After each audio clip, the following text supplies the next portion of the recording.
Kia ora, New Zealand. Welcome to Sweet Chain Live. My name's Matt Drake. This is episode 159, and I'm joined by my guest tonight, Morgan Hartfell. Good evening, Morgan. How are you? He's there.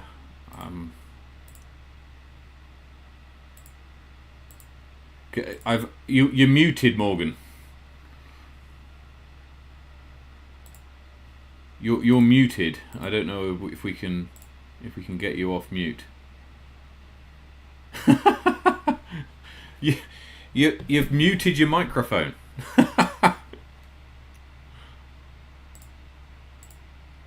You got to click something.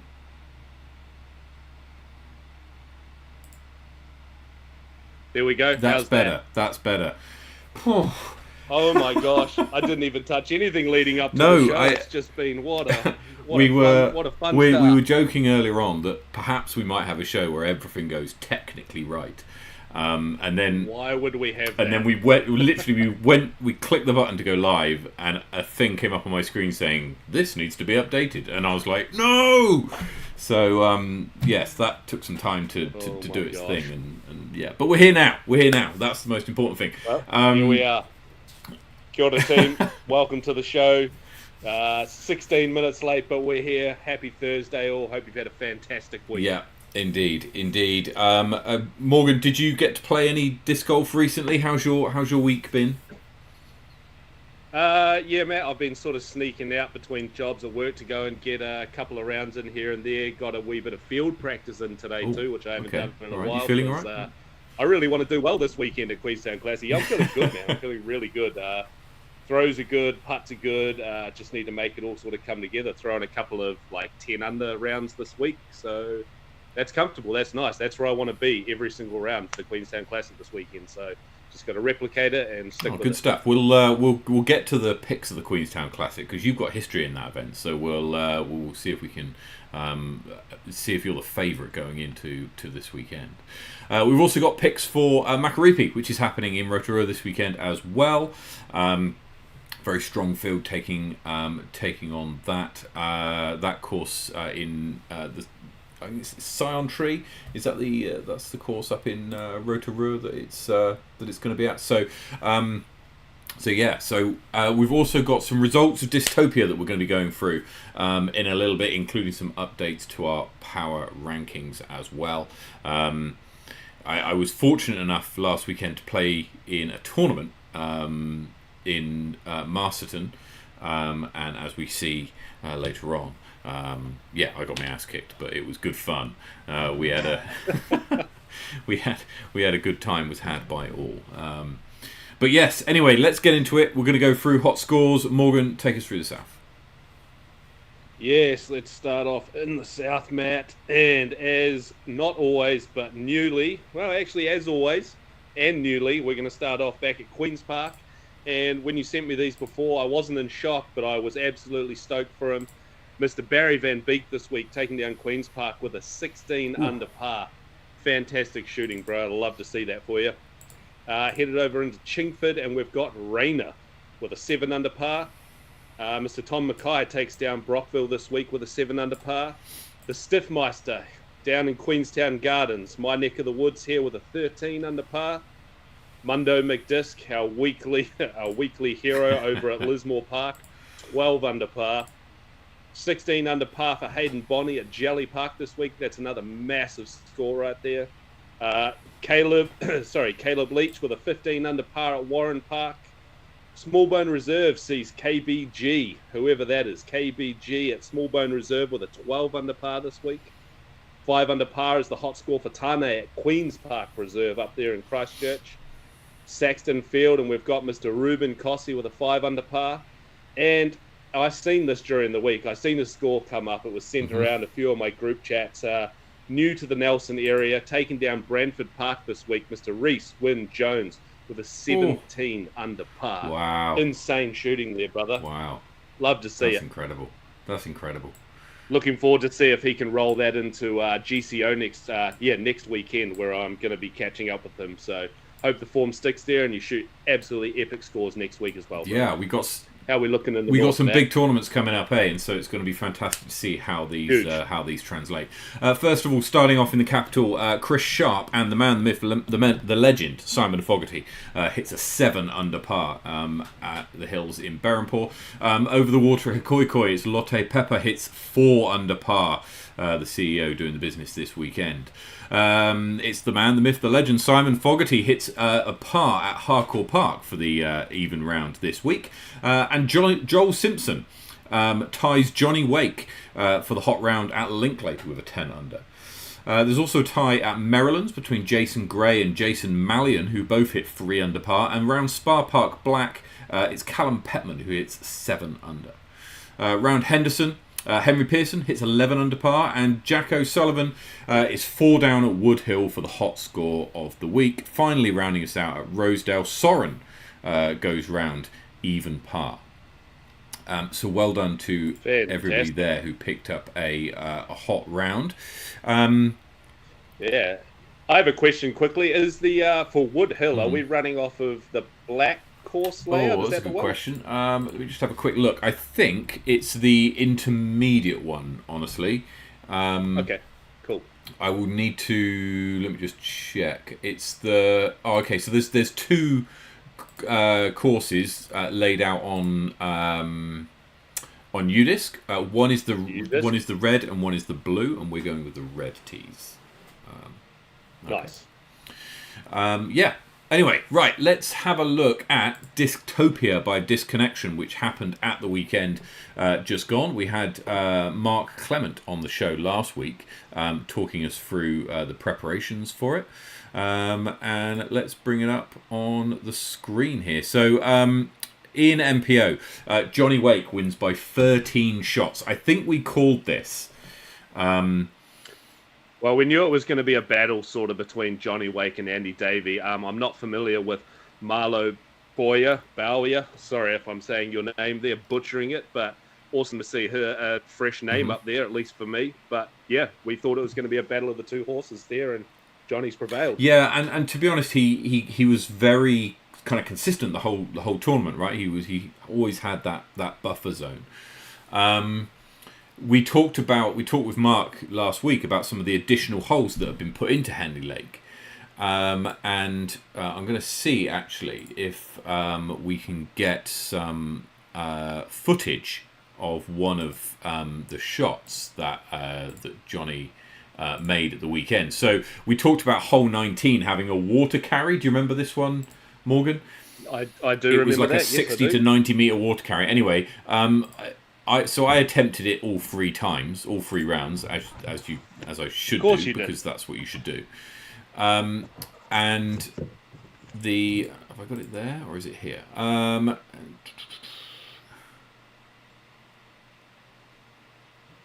no, I think it's here. And during the, I threw it into the willow tree on the first round, and it just plopped straight into the water. And I found it. But then when I was fishing it out, I couldn't fish it out. It wouldn't come out. It got caught in some reeds and got lost, and yeah, ripped that disc. So if anybody's got an Orbit Bolt they want to sell me, then I'd be very, very grateful. Then on round 2, I threw, what did I throw? My maul, and that made it just across, well, didn't quite make it across, but almost made it across. And then I threw my maul again on the 3rd round, and I hit the sort of edge of the willow, and it dropped down, and I managed to fish it out. So, yeah, I mean, in the 1st round, I saved par from the drop zone. Right, that was the advantage about this hole is that if you did plop in the water, it was a par 4 and you had a shot from the drop zone. But to give you an idea of what the hole looks like, take a look at this. This is a video captured by one of our old farts, Gary Jarvis, and this is Johnny Wake on hole 19 in round 1. Is it gonna? What? Oh, that's a photo. Oh, you have to download it, Matt. There it is there. Okay. Just download. There's one thing I noticed, Matt. There's one thing I noticed Oh on no, the there's the just video. when we had There's the the video. scores Here up it is. there Here it is. before. Oh, Here we go.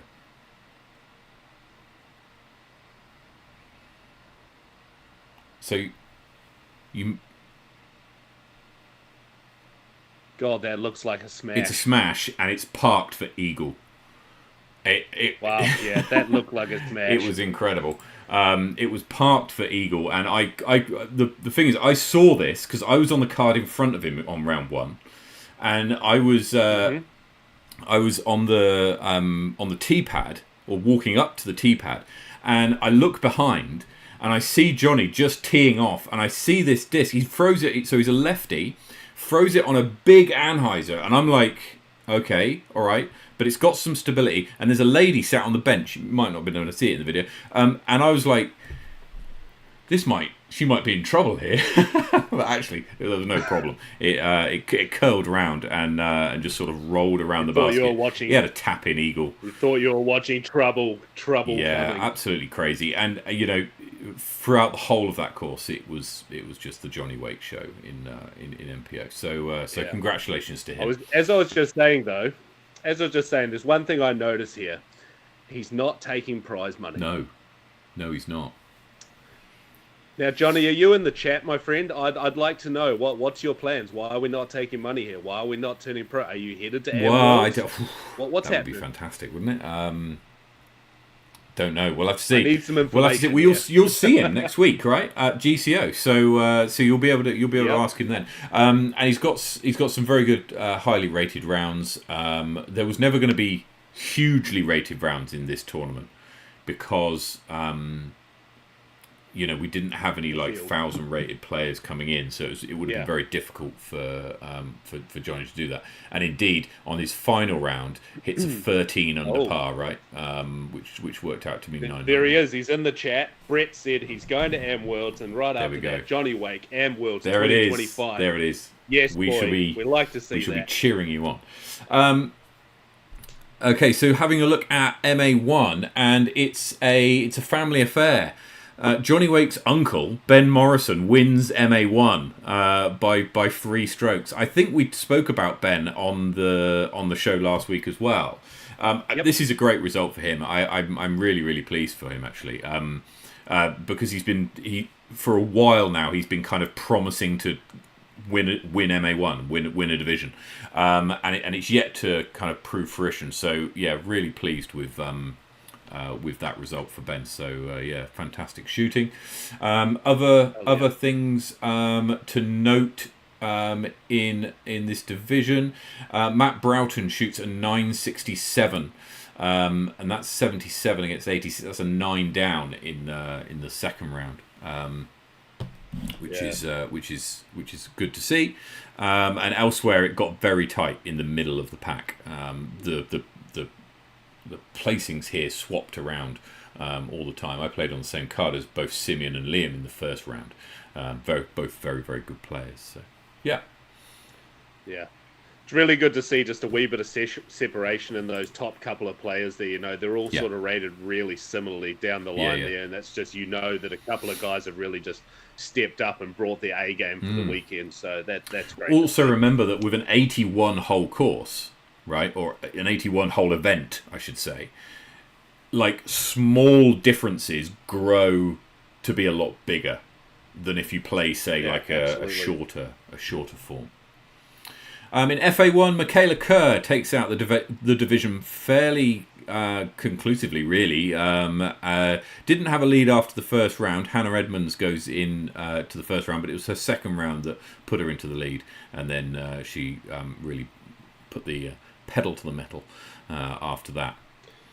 So some big score separation there, isn't there? I mean, 3 shots better in that last round than Kath Headley, but by that stage it's just done and dusted. That's right, but a good battle for second place between Hannah, Kath and Amy. Yes.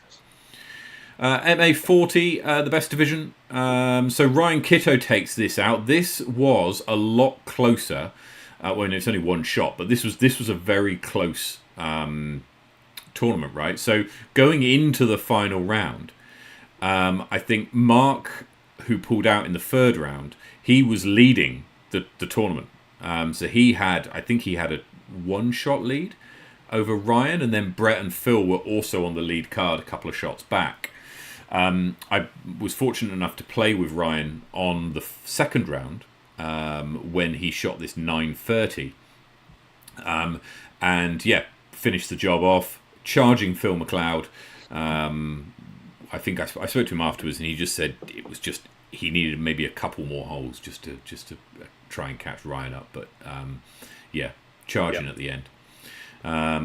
Well, we all know the quality of Ryan. So yeah, I mean, if he's got that lead and he will hold on to it. I'll tell you what it was when in the second round anyway that was the one that I witnessed.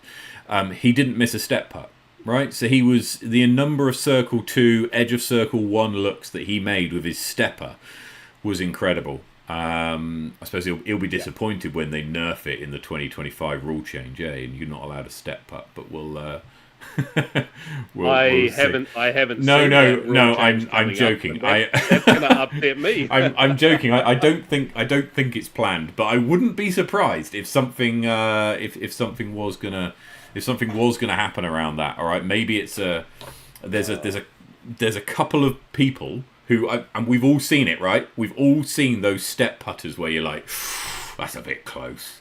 You know, you've practically landed by the time you've let go of it. I think I don't know. It's difficult to write a rule. I love a step putt. Yeah, I love a step putt, and obviously you want to be within the rules. That's the aim of your shot every time, and it's a hard one to judge. But I tell you what, when you get your step putting game down, and what I'm talking about is not overall, but during a round, if you connect with one, because it's such a shot that just requires 100% commitment because you're really powering it into the basket there. If you can get on that line, if you get one and then you get a second, it's quite likely you're going to be hitting cage every single time you play that shot throughout your round because you're just confident in that stroke. For me personally, it's a lot more confident than my regular putt, and I'll probably make more step putts than I will 8-meter putts. Okay. If those sort of shots come up through a round. I think putting was a thing. Certainly the thing for me. I left. I reckon these 15 shots are 15 putts that I missed. 5 to 10 meters. That's what did me, and a few inside 5. But like that's the thing. Chat, we'd love actually. I was discussing this on one of the group chats that I'm in. What putting drills do you have? Right, so I don't know, Morgan. Do you have any putting drills that you might do if you're?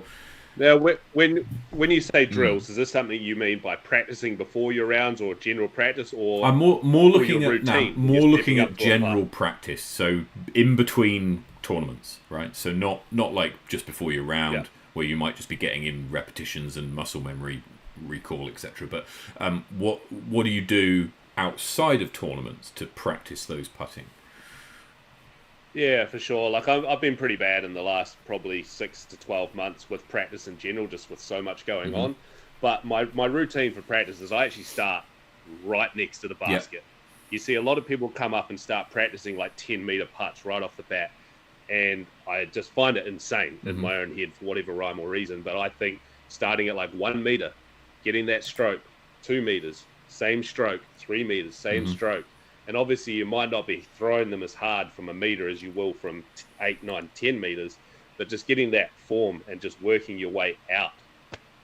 That's probably the biggest thing, is just really starting close and getting those confident putts in before you even move back. I read something during the week actually following this, and actually something I want to practice and start practicing more of, but it's just finding the hours in the day.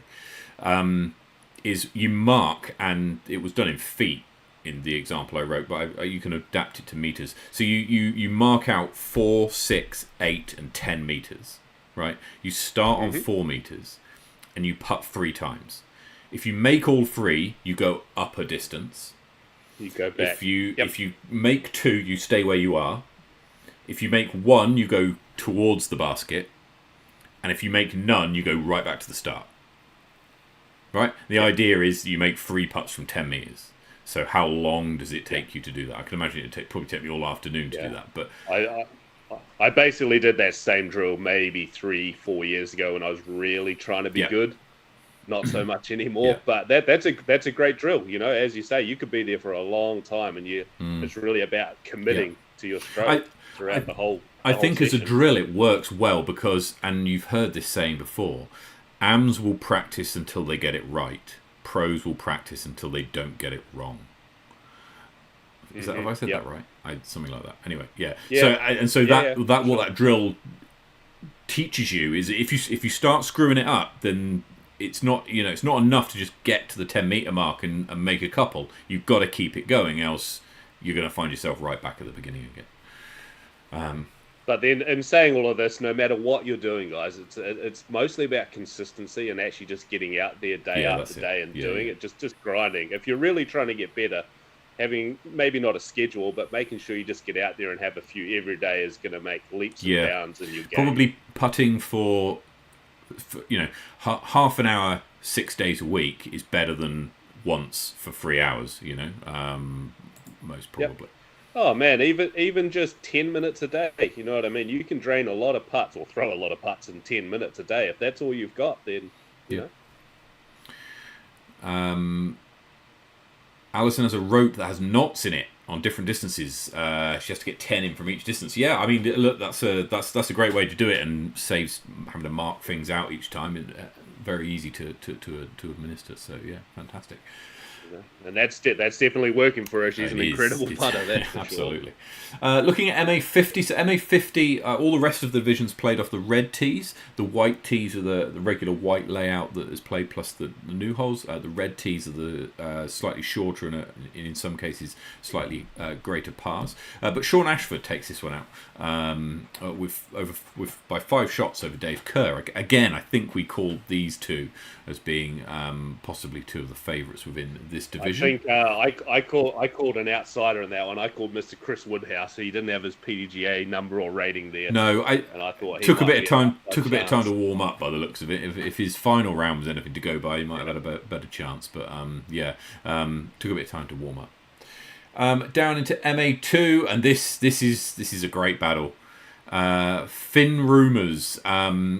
So I think Finn is from Taranaki, Inglewood, if I'm not mistaken. I think he's a junior, and he shoots 28 under par with an event average of about 920 something. Takes it out on a playoff over Mark Baumann from Wellington. I mean, look, some great scores there and some really good rated rounds for MA2. So yeah, really fantastic. Question: Were they off the same tees, or did they have different tees? No, these are off the red tee. So MA50 and MA50, MA2, MA3, and all the ladies divisions played off the red tees, and it was just MA40, MA1, and MPO who played off the whites. Yeah. Yep, gotcha. And then we come to MA3. Now, Morgan, did we call this? Josh, I spoke to you about this at the weekend and we had a laugh and a joke about it. Time to move up, buddy. MA3 is no longer the division for you. If you're winning it by 20 shots, the likelihood is you probably belong in at least MA2, if not MA1. Time to move up. Something is Peter Hemstra in the chat?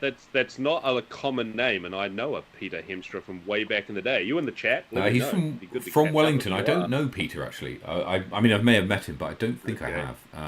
I would have recognised the name. No, I don't think it's going to be the same guy. I think he's from overseas, but he was living here. But yeah, Josh did talk to me about it, and he said, look, the reason why is that there's been some inconsistency in the past, and there was a few rounds that were like less than 800 rated, and because of that inconsistency. And people can play where they want, but great performance by Josh. No, nevertheless, it can be quite easy. I presume, I don't know because it's never happened to me, but I presume that if you're out in front by some distance, it can be quite easy to not try maybe as much as you might otherwise, or push as far as you might otherwise. But well done for keeping the pedal to the metal and carrying on. He's saying he's off to FJ13 next event. FJ13, lovely. Okay, we'll look out for that then. That'll be good. FA3, Sarah Peters takes the win out here. Kian Sharp shoots around 100 points higher than his rating in round 3, so well done to Kian. And Kieran McLeod is the first of the McLeods to take out their division, winning as he did in MJ 15, and Caitlin sees off Maya Lilyhorn in the FJ 15 division. So well done to them. Some very good play. Well done to all the winners there, guys. Some awesome scores out there. Indeed. It was a great tournament, Morgan, honestly. Really good. The weather... You enjoyed yourself? I did. The weather was gorgeous. Little to no wind, as you saw on the video. Blue skies. It was a bit dewy and a bit cool on the Saturday. Saturday morning was cold. Sunday morning was dewy. But... I mean, after about half the round, you didn't even notice, and it was just a nice day to be out in a nice park. Honestly, the extra holes that Mark had put on, they were good. I think there was a bit of, well, my personal feedback was that there were a few holes where just the path was out of bounds, but either side of the path wasn't. So. Mm-hmm. And in one hole in particular, the path kind of cut right through the landing zone of where you would probably want to be if you were coming in on a righty backhand hyzer, which was really the only play if you were playing right-handed, and so that was a bit. Now I understand it's probably something to do with the council saying, if you're going to play over there, you know, or if you're going to play anywhere, the paths have got to be out of bounds because people might be walking on them, and you don't want that. And that's fair enough. I would say though that if that's the case, that we should try to design the holes so that one side of the path is OB, including the path, right? So it doesn't become this kind of long strip of kind of OB in the middle of a perfectly fine fairway. And Brett saying, "Don't get me started on those paths." Second round, Brett hits the path 3 holes in a row, and we're all like, we're all kind of struggling to hold it back by the third one because it's we just snickering away because the first one happens and you're just like, no, because it was on that island, the water carry hole, so he clears the water but lands on the path the other side, which is out of bounds, so he takes the penalty stroke, gets up and down, but then later on he then hits another part and then another one on the foot. It was just ridiculous. Sometimes the rub of the wicket's just against you, isn't it? It is. But otherwise, the holes were pretty good. There were maybe a couple of holes that were very easy to par. But otherwise, I loved it. It was great. It was a nice bit of the park to be in, and some interesting shots that you maybe wouldn't have to otherwise try and aren't part of the rest of the course. Right, which is good. So there was one hole which was a big righty backhand turnover. There was another one which was a low ceiling and then a skip shot into a green that was kind of sunk down. So some interesting shots that you didn't have to display on the rest of the course. And that's the point of a disc golf tournament, right? Is to find out who is the best player. And it's tournament director's job to find out, to test everybody across various different things. So, well done. As we've said multiple times, we're just looking for that scoring separation on every single hole. That's what it's about. Right. Let's get into looking ahead at some tournaments, because we've got 2 tournaments coming up this weekend, Morgan. We've got Makaripi and Queenstown. Where do you want to go first? Should we go up north first? Yeah, let's start up at Makaripi. So the tee times starting holes, have been announced for this. So if you're watching this and you're not sure where you're going to be playing, then you can take a look at this. And Jackson Sullivan, Joe Berry, Simon Feasey, Mark Dakiv, Johnny Wake is there. So it's going to be it's a pretty stacked field actually for this division. Good also to see Luke Hempel and Nicholas Goldner both stepping up to MPO to play. Who do you fancy out of MPO, Morgan? Well, I'm just trying to think. I'm just sort of scrolling over the list right now to see if anyone is sort of more of a local. Is that is Rotorua a little bit closer to Johnny Wake than the rest of the No, guys? not really. No. So Rotorua is probably about a 4 or 5 hour drive north from Palmy. Palmy guys, Yep. I don't know if that's right or not, but it feels like it'd be about 5 hours north. Yeah, Roger that. So it's about but same. Closer to Tauranga. Yeah, look, Closer to Jimmy, I would say. And yeah, a bit easier for the Auckland guys because of the highway and stuff. But yeah.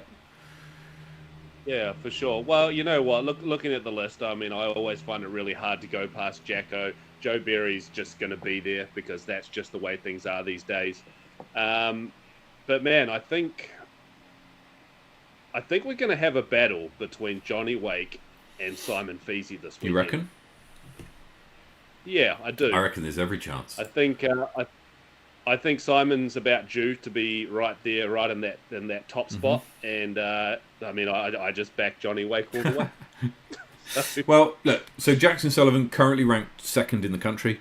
Johnny Wake's climbed. We'll see that in a little bit. He's climbed in the rankings thanks to his win at the weekend. Joe Berry ranked 12th, and Henry Pearson is just outside the top 20 as well. So there's some very very capable disc golfers all playing this weekend. So we shall see where it that's a solid. It's a solid MPO division. And honestly, anyone in the top, well, any one of those top 10 could go on a tear, right? So yeah, we shall see. What do we say? Too techie for Johnny, says Disc Golf Crazy. Jacko all day. Well, we shall see. We shall see how that goes. Is it too techie for Johnny? We shall see. He did all right in the trees at Henley Lake, although I understand it's probably a bit less wooded than Rotorua.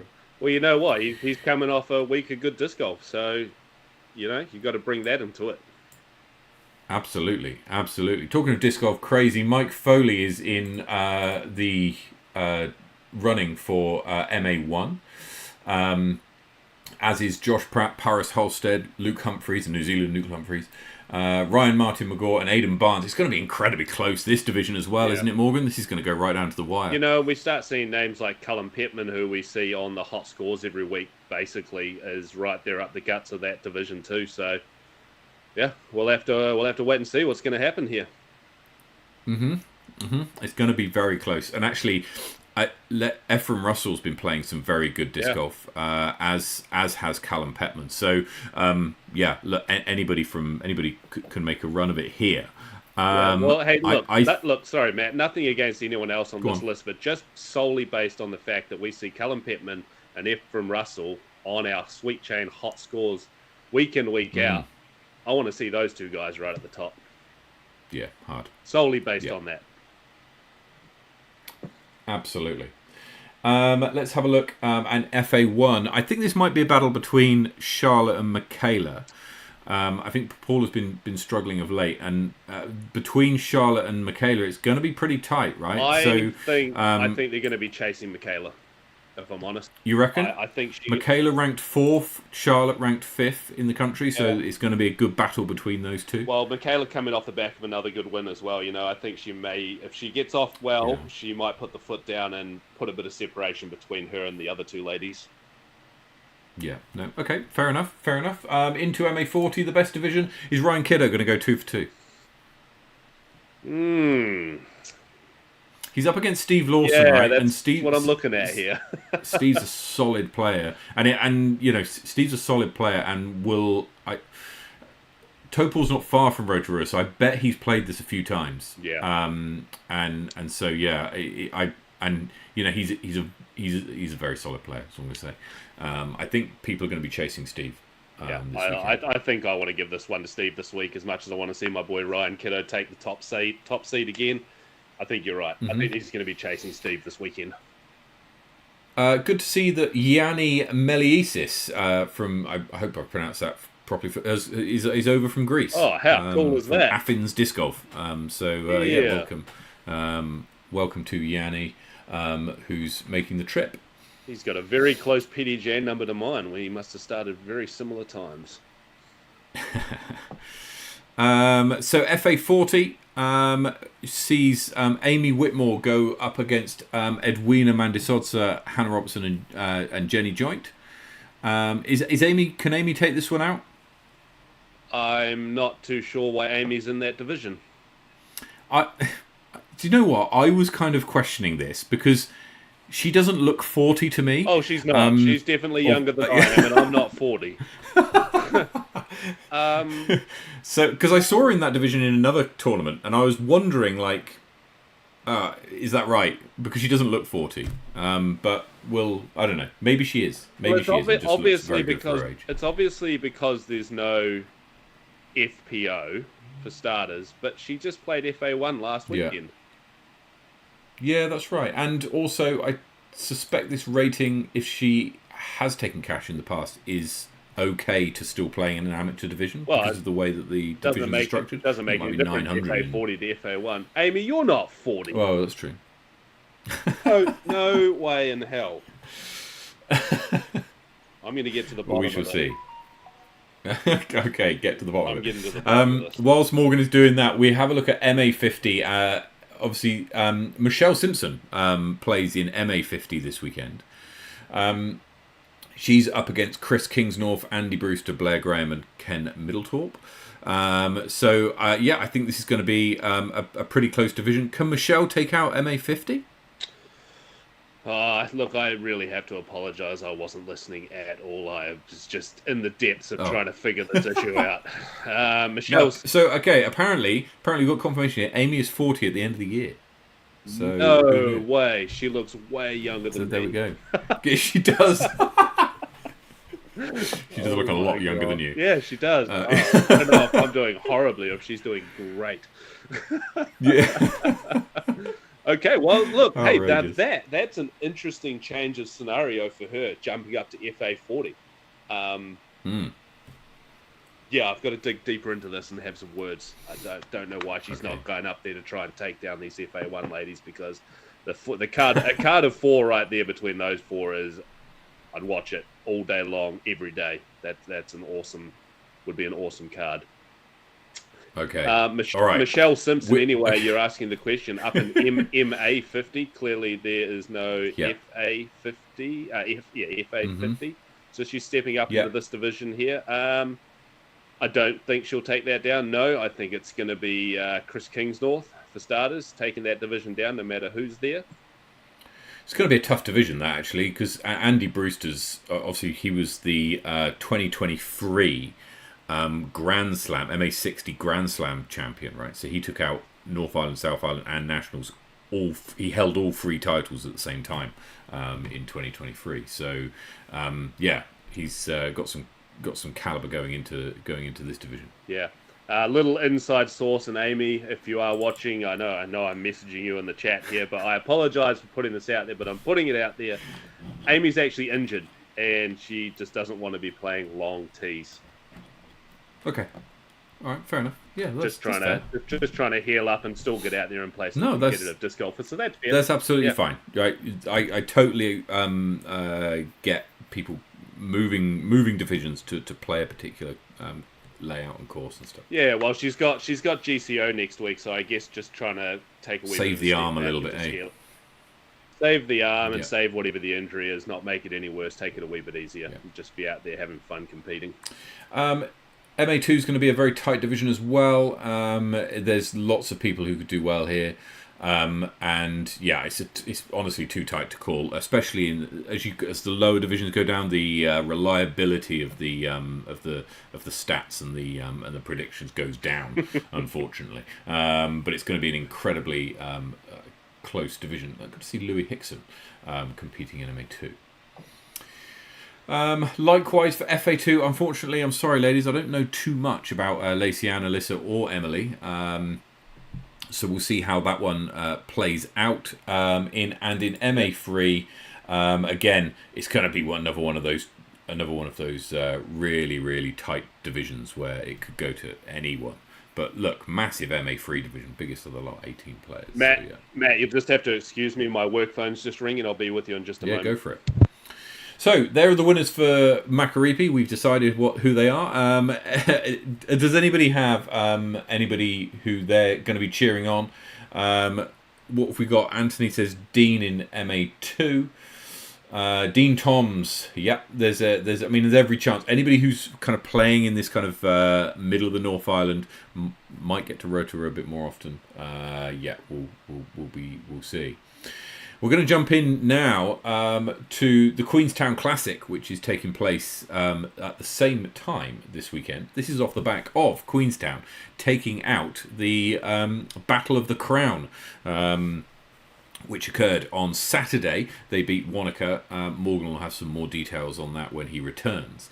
But this is going to be going around the gardens where they played the Battle of the Crown most recently. And so Mikey Yu goes up against Jada Menzies, Trent Hogg, Roberts Crastins, and Morgan Hartfeld. And despite being ranked lowest here, Morgan does have history in this division, and we shall see.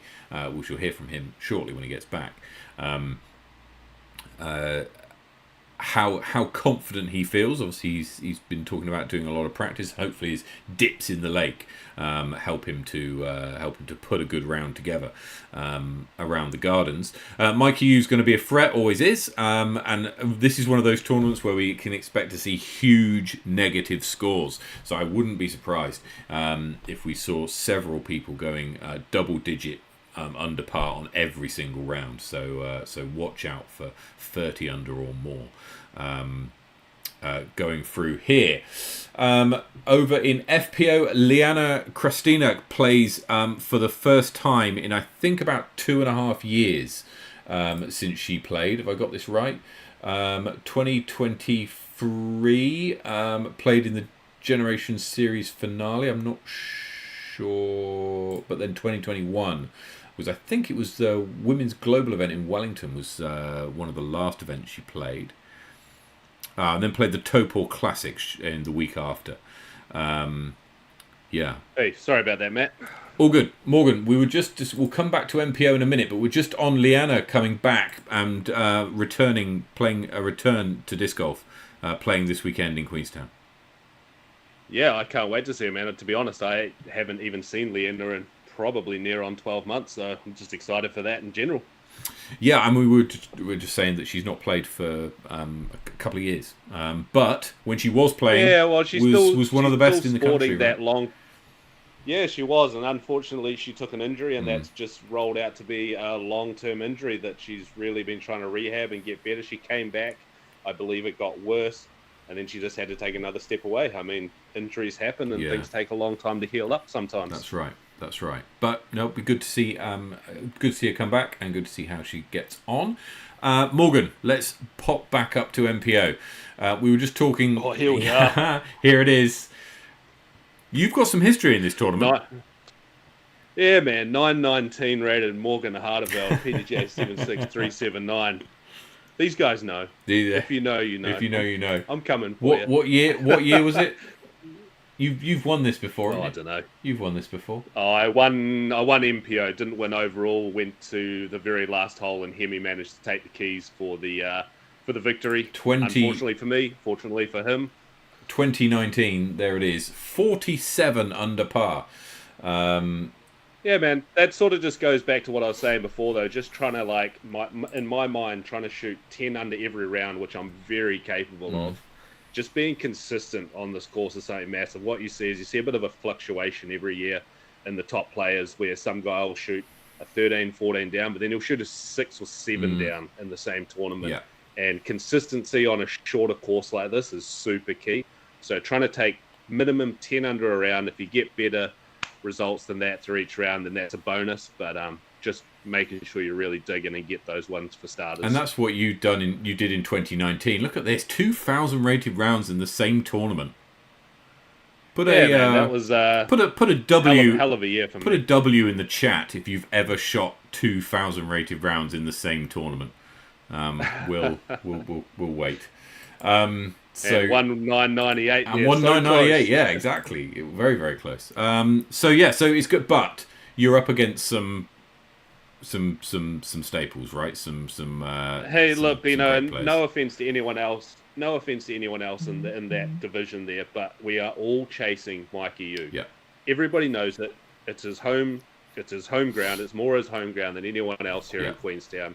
The man lives, breathes the Queenstown Gardens, so we're all chasing him down. Yeah, and I know he's won this before.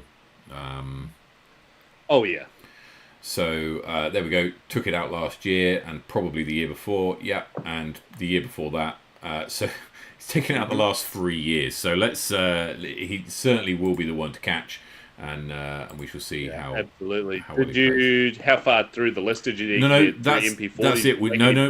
We haven't done any picks for MP40. Where's your money for MP40? Again, another stacked division.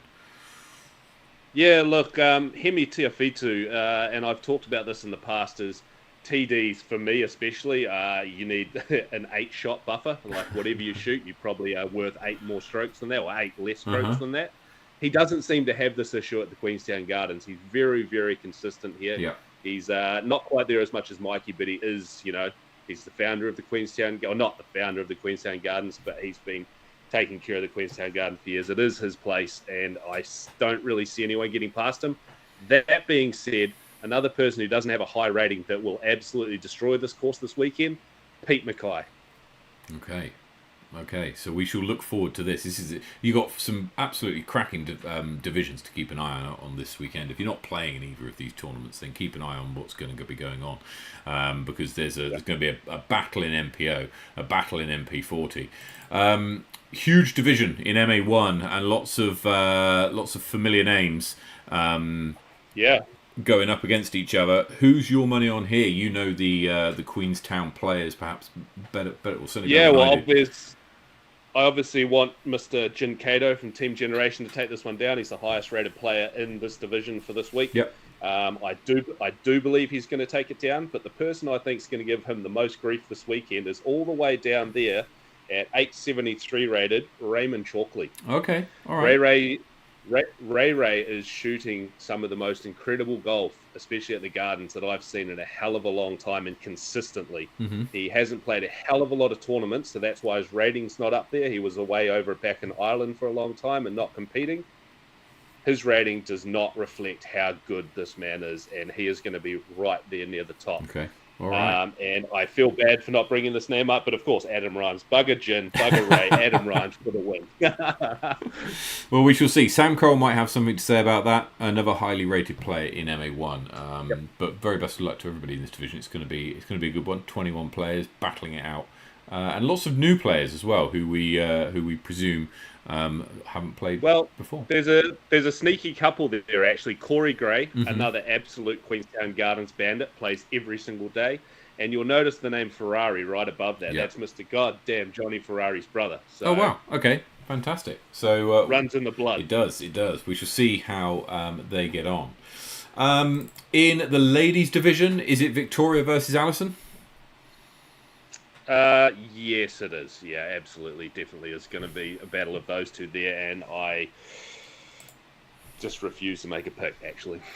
So Victoria is currently ranked 2nd in the country. Alison's ranked 13th. So there's a difference there, which might play out this weekend, but we shall see, right? Anything can happen, especially on a course where you need to consistently be taking. It's birdie or die, right? You've got to be consistently hitting and going for those twos. Yeah, and it could just come down to the fact that Victoria has been living here for quite a long time now, over a year, and has been playing the Queenstown Gardens, and it could come down to just that local knowledge being the edge that she needs to get it done, rather than skill for skill against Alison. Possibly. MA40, the best division. Stuart Gilchrist, I think, has got obviously he's from Queenstown, and will play this regularly, and also won his most recent tournament from memory. Yeah, he did. The Paradise Plates. Beast. Yeah, took out Paradise Plates in MA40. But then, you're looking at the highest rated player there, Barry Van Beek, who just shot a 16 under par this week in Invercargill for the hot score at Queen's Park. Yeah, right. He's obviously on a roll of good form too. Yeah. We shall see. There could be some surprises in this. We shall be following MA40, the best division, very closely as well. Good to see Deb and Eileen from Wellington heading down. This is that they will enjoy this course. I think it's a very actually a really nice. It's a very nice course in that anybody can get birdies. I think. Absolutely. And so it's going to be very enjoyable. So best of luck to those two. And Alexa is a Queenstown local, plays the Gardens almost daily. Oh, okay, all right. So that's going to be a pretty tight division FYI. then. That could be a pretty tight division. MA50, we're looking at Akira, local knowledge, highest rated player. Yeah, for sure. I haven't seen too much of Akira out on the course too recently. I know Josh Walker's out there playing every single day. Jeff Lewis is out there playing almost every single day. And then you've got Sugar Shane Ripley, Scott Pole. This could honestly go any direction.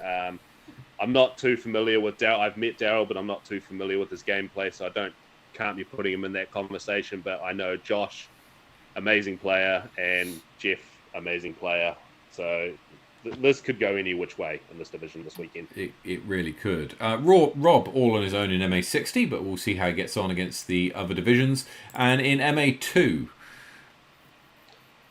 Man, MA2 just has storyline after storyline after storyline going on in the background. I mean, you'll see people in the chat, Strawbridge, going, give me Megatron.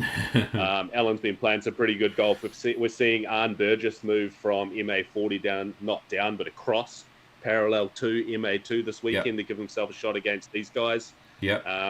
Joseph Bull always plays good golf. Goddamn Rod Tabman from Queenstown. Tell you what, he's got a forehand like you've never seen before. He could absolutely take this down. And I want to give a shout out to Keith Stevens, who just competed in his very first ever Ironman very recently. Shout out to you, brother. You did so awesome. And here's a bit of an interesting point. Before the Queenstown Gardens kicks off on Saturday morning, he is swimming the Wakatipu Legend. So he's going out on the Earnslaw boat with a few other 100 guys and ladies, and they're going to be taken out into the middle of the lake, and it's a race to swim back to the Queenstown Bay before he even tees off in round one. Fantastic. So, that sounds like really good fun. What a weapon. That sounds like really good fun. Yeah. Oh, very good. Very good. And finally, wow, what a junior division we've got. Huge. Connor? Yeah, man, it's no Haru this weekend. They're playing an MJ18, just the young fella. Hanato playing. Yeah, I mean, surely Connor. Grayson Heen's been playing some really good golf recently, and one name that's there is Lachlan Mackay, or McKay, which is Roddy McKay's son, and he's out there with Roddy all the time. Obviously, has a PDJ number, doesn't have a rating, and I'm really interested to see how he goes this weekend. He's going to be the one that I'm watching the most. I mean, we know Connor's background, but I'm really interested to see how Lockie goes. Fantastic. Alexis Dixon will be competing against her brother, I'm sure, Carter Dixon, who'll be also up against Dylan Godfrey in MJ12. Yeah, Dylan Godfrey. I mean, tell you what, Carter and Dylan are going to have a hell of a battle there. That's Spooky. Yeah. Spooky's son, Luke Godfrey's son. So he's another one that's out there with Dad playing all the time. Going to be a great battle. We've started to see quite a few kind of father-son, father-daughter, kind of mother-son, like parent-child kind of combinations coming in, which is fantastic to see. I guess that's only going to increase and get more and more. Yeah, no, it's fantastic. It's one of the best things you can see out on the course. It's just that family getting out there. I'd love it. There's a lot of rivalries between the kids and the parents these days. You know that. I'd love to play against. The kids start to take over. I'd love to play against Devon or Titus at some point in the future. That would be amazing. But a few years to go yet. But yes. Anyway, right. Where are we going now? Morgan, you mentioned this to me because I didn't quite see this. There was some pretty incredible scenes in the US over the last week. Oh, in Austin. The Open at Austin. Wow. And we're going to focus in primarily on the FPO division, right? As we see owns... Yeah, well, we can start off by giving Nicholas Antela his props for taking down MPO. Spoiler alert, you are watching a disc golf podcast, so that's your own fault. if that's got spoiled. But yeah, you're right. Down in FPO, I mean, There we go. Owen Scoggins taking down the win there. Yeah, with a 10.55 rated second round. And I think her tournament round was her tournament event average was the highest event average in FPO Ever. history, which is just incredible.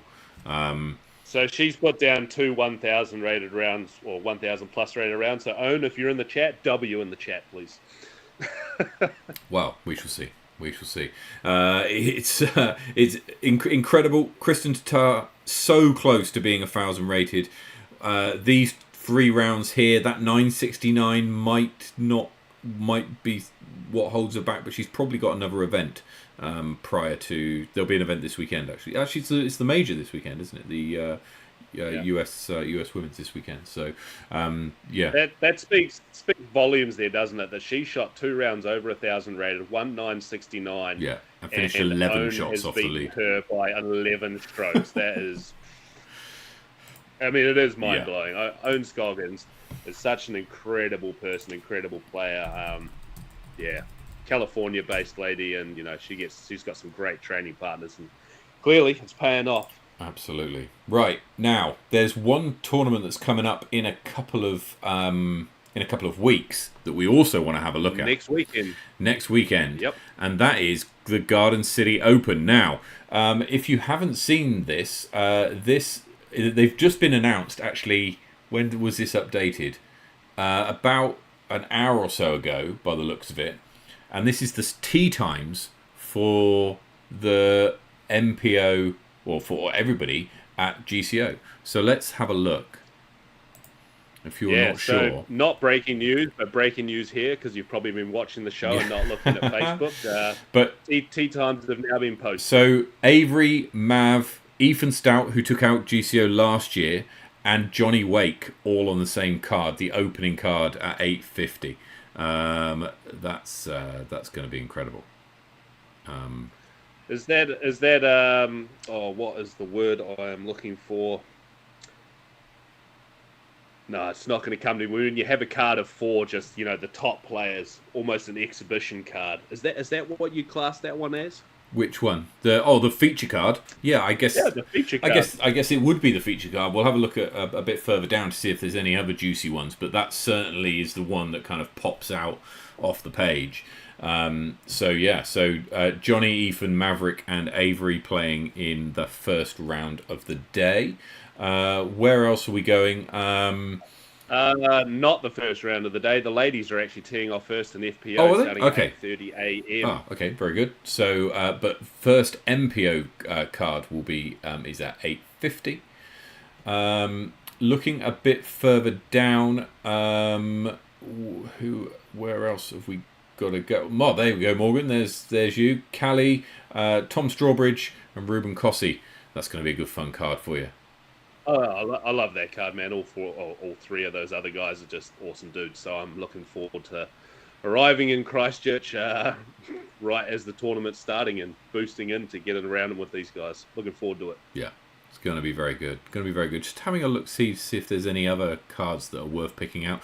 Perhaps this card here: Stephen Reed, Francis Orange, Henry Pearson, Joe Berry. That's a pretty stacked card. That could produce some pretty good some fireworks. Yep. Maxime hiding on the next card there as well. Maxime is back. I cannot. I mean, this guy just destroys any kind of short hole. This is going to be interesting. I can't wait to see him play again. He gifted me a Prodigy PA3, the Archer, I believe that is the PA3. And I took it down the course yesterday for the very first time, and I hit 3 baskets off the tee. I could not believe this thing did just not go in the hole. Well, we shall see. Looking at FPO,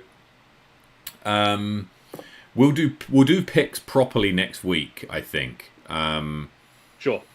To have a look, but we've got Amy Whitmore, Echo, Hayley Flintoff, and Ella Hansen all playing on the same card. Again, I think that's a stacked card. Yeah, that's awesome. That is an awesome card. pretty excited to have Ella out here as well. First time out to New Zealand, at least to be competing. I'm not sure if she's been here before, but I'm excited to see her play. These top level FPOs from overseas are just a sight to behold in their gameplay. So I'm excited. They're also doing a hell of a lot of work off of the course as well, in the form of clinics and meetups and stuff. And I think we can we say it now about next week's show?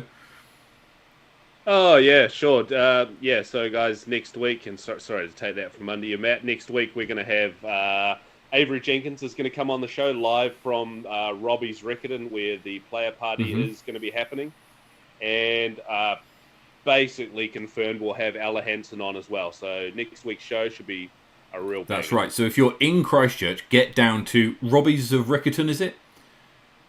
Yeah, Robbie's Restaurant and Bar in Riccarton there. Don't have the address. Obviously, Google. Yeah. Sure you can spell Robbie's. Or check out the GCO or Christchurch disc golf pages, and you'll be able to find all the information there. So player parties happening down there, all sorts going on. Excellent, and you never know, they might even chuck it up on the big. You might even chuck us up on the big screen. We'll have to see. But if you're in Christchurch, head down to Robbie's of Riccarton. And if you're not in Christchurch, tune in next week for we'll be live from the party. And now also next week you're going to be around doing you're going to be around on the Saturday, and we're going to be trying to have a chat to a few people on the Saturday night. That's right. Yeah, for sure. In a bit of a bonus stream. We're going to try something new. We're going to do a bit of roaming reporter work, and I'll try and come and see some of you guys that are doing well out on the course, have a couple of interviews here and there. We'll just try and put out a bit more content. That's right. And yeah, we'll see if we can get a bit of a live stream going on Sweet Chain Music on the Saturday afternoon, Saturday evening. So figure that out close. Keep an eye on that. We'll let you know what sort of times and all that kind of stuff if you're not around. If you are around, get yourself to the parties and get involved and meet these people in the flesh.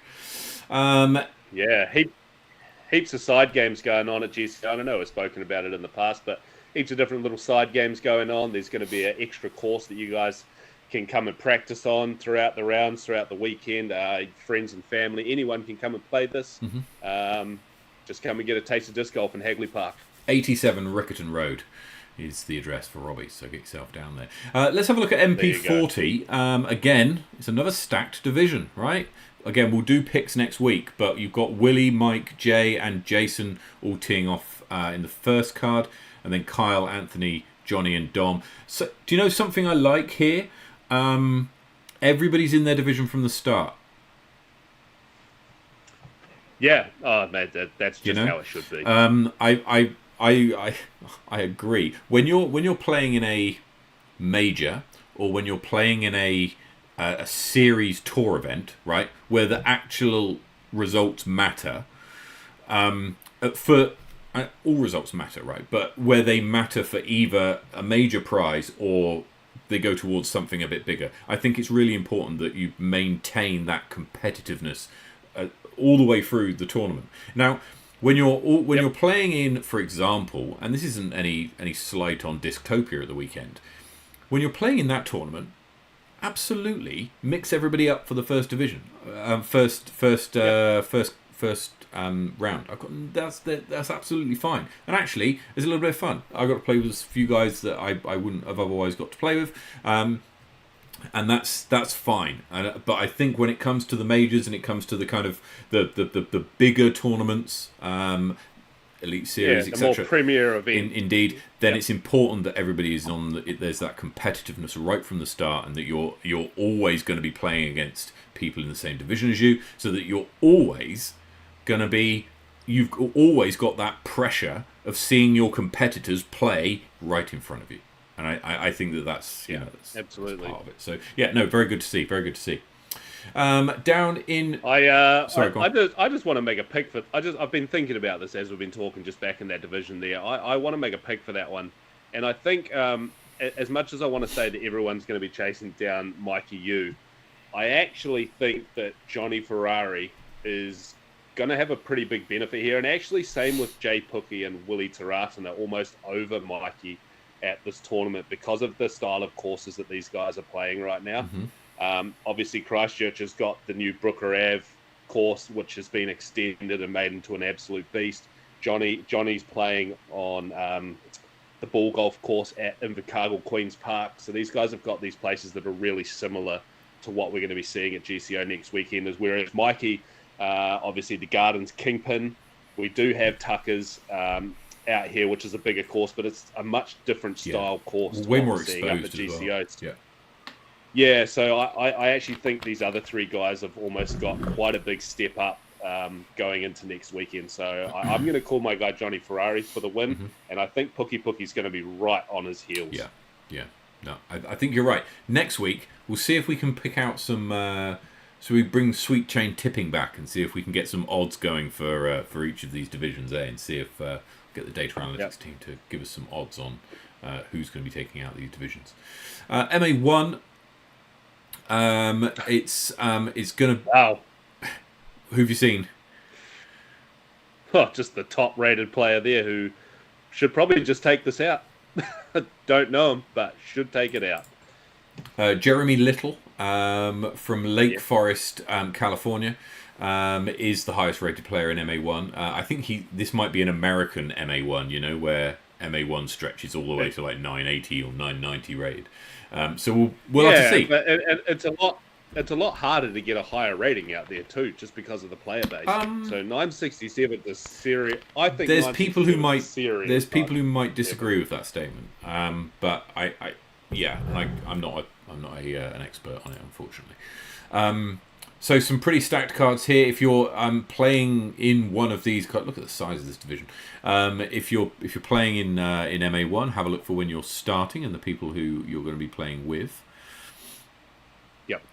Down in FA1, this is going to be quite a tight battle, actually. I should imagine. This again, I think Stephanie Stridham's capable of playing some very good disc golf. In Christchurch, right? She's played very well in Christchurch in the past. She might be only be ranked 19th in the country, which is lower than Alison and Victoria, but she's in her hometown.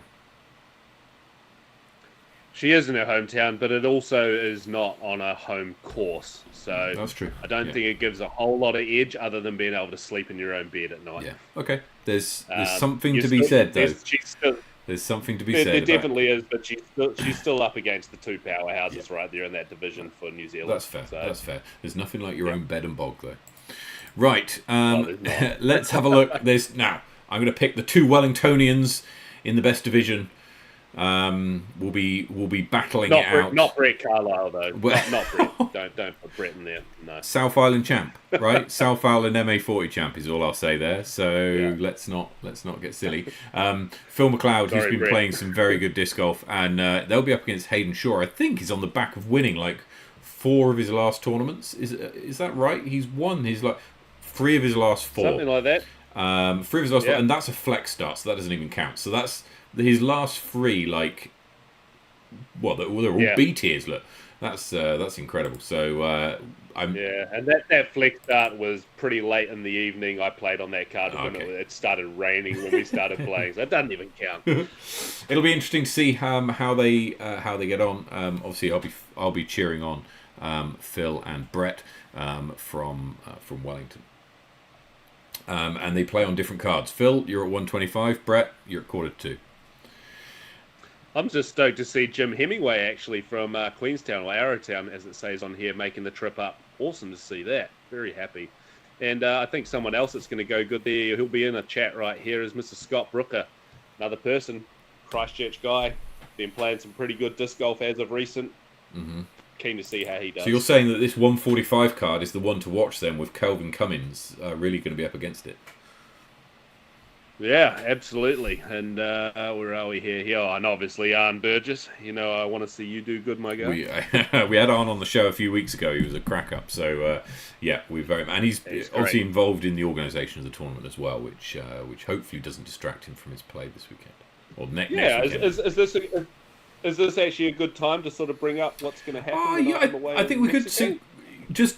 We will get to FA40, ladies. We're going to be, and the rest of the divisions. But we're just going to sort of tangentialise a bit here. In a few weeks' time, Morgan goes on his honeymoon. which is a few years overdue. Is that right? Oh, I don't know if it's overdue. It takes weddings are expensive, and if you want to go on a big old holiday, it takes a lot of time to put that money together. So, no, fair enough. Yeah, we're 2 years married, and we're off to Mexico for 3 weeks. So Fantastic. I'm going to have a pretty worthy replacement stepping in for me in the way of Arne Burgess. Absolutely, I can't wait. It's going to be great fun. So Arne is going to be joining us from when Morgan goes to Mexico, which is going to be end of April. He's going to be joining us for the 3 weeks that Morgan is away as a guest co-host. So yeah, get ready for that. We'll hear more about Arne and his future ex-wife Kristen Tatar. That's going to be that's going to be good fun. Going to be good fun. Anyway, let's have a look. FA40. There's some. It's just is going to be dominated by Wellington, I hope. Calf Headley heading down and could be favourite going into this division. Looking at MA50. Again, this could be quite tight actually, and an interesting card if these four guys end up on the same card for the final 2 rounds. Yeah, look, this could go any which way, man. All the way down to at least halfway through that list. And there's one person you're seeing at the bottom of that list there who's not been competing much, but he's been out on the course for the last few weeks, and I've heard he's been doing some pretty good things. Mr. Iran Blumenthal. Well, we shall see. Yes, very competitive division. We shall see how that one shakes out.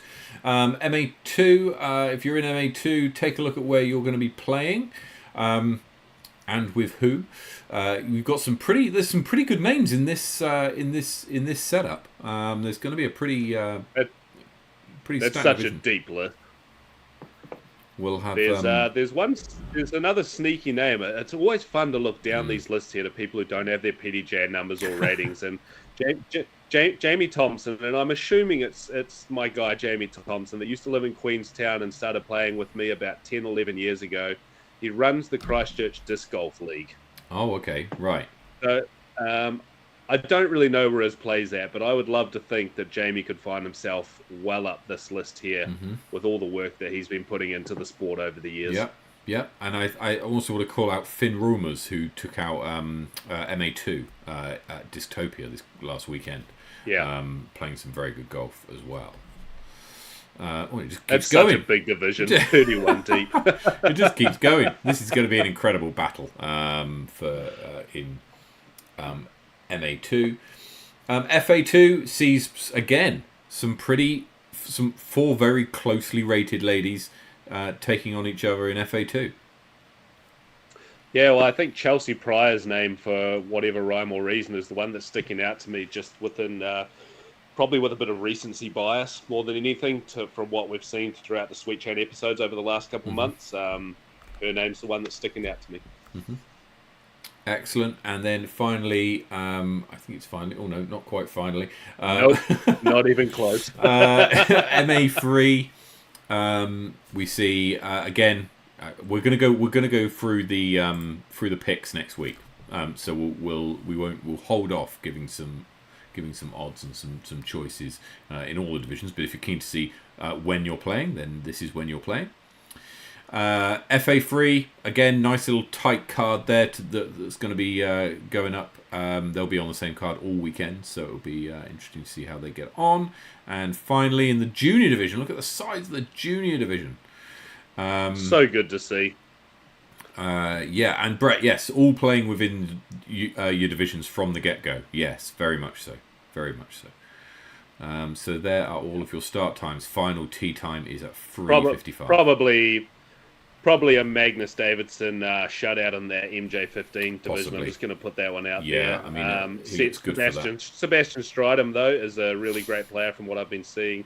And then looking down at FJ15, Mackenzie Craig's up against the world champ. So that speaks volumes in itself. Yeah, absolutely. Right. Let's quickly. We're going to quickly have a look at the upcoming events. I don't think there's too many new ones, as you might have seen. I just want to pull up. I just want to pull up this comment from where's it gone? Where's it gone? Was Arne Burgess. Not a good week for the wife to start watching. Oh my word. He's going to be crack up. Looking forward to it, Arne. Looking forward to it. So we've got the Queenstown Classic and Makaroopi. They're both sold out this weekend. Garden City Open is also sold out. And then Armageddon the week after is also sold out. Montana Flats still got spaces left. Brook Park Brave. Heaps of space. Rego opens soon. Lords and Ladies of Lismore. The Rego for that is already open. And then Hampton Hot Rounds. Women's Global Event. There's 4 events going on around the country. You're not too far away from an event if you are a lady and want to get involved in that. I think, if I got this right, Auckland and Wellington are on different days, and Christchurch and Invercargill are on different days. So the Wellington I know is on the 19th, so Auckland's on the 18th, and I think Invercargill is on the... I think Invercargill's on the 19th, and Christchurch is on the 18th. I've probably got that the wrong way around. But yeah, get involved if you can. And then Sub-Zero. Reggio's open for this on the 1st of April, and it's on the 6th and 7th of July. We spoke to a couple of guys running Sub-Zero a couple of weeks ago. So yeah. And finally, let's have a look at the power rankings going into two tournaments this weekend. Hannah Edmonds climbs up 3 spaces thanks to her second place at Dystopia. Kath Headley moves up 1 space to 16th. Johnny Wake climbs 3 spots to 7th. In MPO, and means that he goes into Makaroopi this weekend as the second highest ranked player. So we look forward to that. So Morgan, I guess there's just one more comment I just want to address in the chat here. A pretty serious one from Scott Brooker rather. God, I've scrolled past it again. He's gone any disc golf on the honeymoon. Do you think you'll get away with it? Well, I absolutely will. And to be fair, before I even said where the disc golf course was that I'd sort of dreamt about playing, my wife goes, I think we should go to La Paz. And I went, you're shitting me. Excellent. Because La Paz is the home of one of the Paul Macbeth Foundation courses. Obviously a couple of years ago we ran all of those events around New Zealand, raised all that money to put towards the Paul Macbeth Foundation. Yep. So it's a pretty close one to me to be actually able to go out and experience one of these courses over there. Yeah. That would be fantastic. In one of these lesser fortunate places for disc golf, I suppose. But yeah, pretty excited going out to the desert to go play disc golf out there on one of his designed courses. Very excited. And I might sneak one round in Houston as well on our first 3 days when we just stop by in the States. So, excellent. Yeah, excellent. A little bit of disc golf. Very excited for it. Good stuff. Well, look, can we please update the power ranking? Yes, I will do that. I will do that this week. I promise. That's about it from us for today. Thank you so much, everybody, for tuning in. If you like what we're doing, then please consider subscribing to the channel. It does make a huge difference. And we've got our next giveaway at 400 subscribers. It won't take us too long to get there with any luck, with your help. So yeah. Thank you so much, and very best of luck to everybody who's playing at Queenstown Classic and Makaroopi this weekend. And wherever you're playing disc golf, take it easy, play well, get some birdies, and we'll see you next week.